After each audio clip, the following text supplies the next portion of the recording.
Mackane Vogel here with this week's Cover Crop Connection. As you can see, we're at the birthplace of the tillage radish. Yes, I'm on Steve Groff's farm in Holtwood, Pennsylvania. And speaking of which, we're going to toss it off to Steve right now for some cover crop action.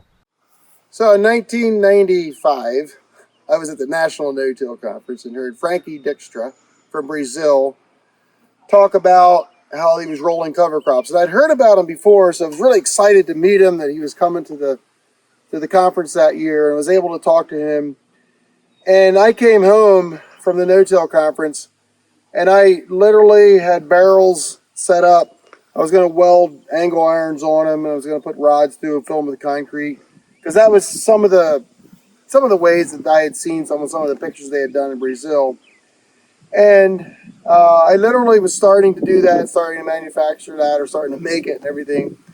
And then I happened to see in a farm magazine that there was a device called a rolling stalk chopper made by Buffalo out of Nebraska that was designed to go in the spring in corn stalks and chew up the corn stalks a little bit, fluff up the soil. Kind of like what we know as vertical tillage today, but not with discs, but more with these blades. And I thought, that might be a way that we could use to roll the cover crops, because you have these, crimping action here. And so I called the company up, and they said, well, that's an interesting idea. We've never shipped any of these things east of the Mississippi before, but we do have a dealer for some of our other equipment in your area.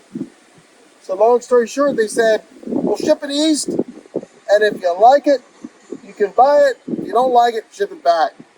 Fair enough.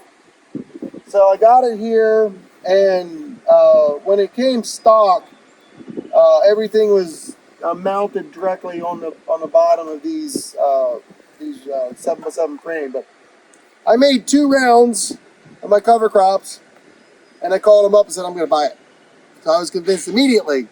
And I was going into rye, it was 3 or 4 feet tall at that time. And so we bought it, but we had problems. And there we have it from Cedar Meadow Farm in Holtwood, Pennsylvania. That's all for this week's Cover Crop Connection.